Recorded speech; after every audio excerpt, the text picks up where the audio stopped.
Hi, I'm Janie Lynn Fowler. I've been doing technical theater for 4 years and I want to get my BFA in stage management.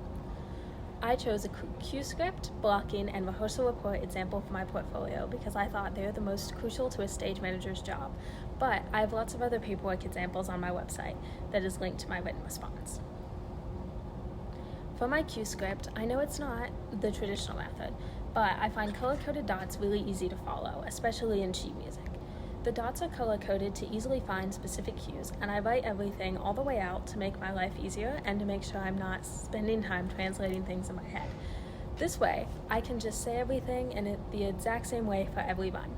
For Beauty and the Beast, I use a single-sided script for blocking and an insert page between the two for cues, so I only had the information I needed to call the show when I was doing so.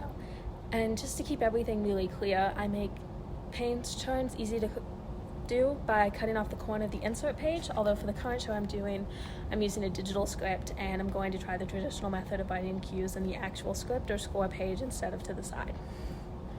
My blocking is also sort of non-traditional from what I've seen because we have an approximately 60-person cast and people regularly forgot their places, so blocking had to be very specific and easy to set people in their places off of. Because we had so many people, the leads for the show were color-coded, so they were easy to pick out when I had to answer blocking questions and made it easy for the lighting designer to know where the focal points were or where spotlights might have to be, as they didn't see the show at all until the lights were completely set. My rehearsal reports are based on a Google building block so that I can quickly have a template to fill out and don't waste any time doing anything that's not necessary. So everything you see in bold can auto-generate with 2 keystrokes. I also did this because I found making a copy of a previous report meant that I spent time deleting all the stuff I didn't need or forgetting to change something that is different in the next rehearsal.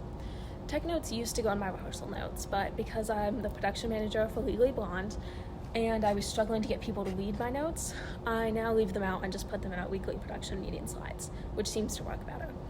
I categorize notes by person or section so that people aren't looking at a huge doc of notes.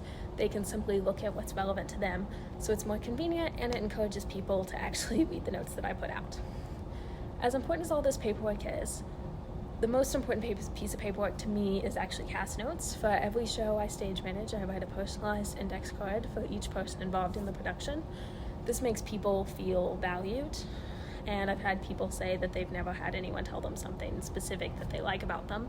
But it also serves as a good check-in for me about people that maybe I might need to spend a little time with, just getting to know in breaks or something. Because if I don't know them enough to write a specific thing about them, I probably don't know them enough for them to feel as a valued member of our production.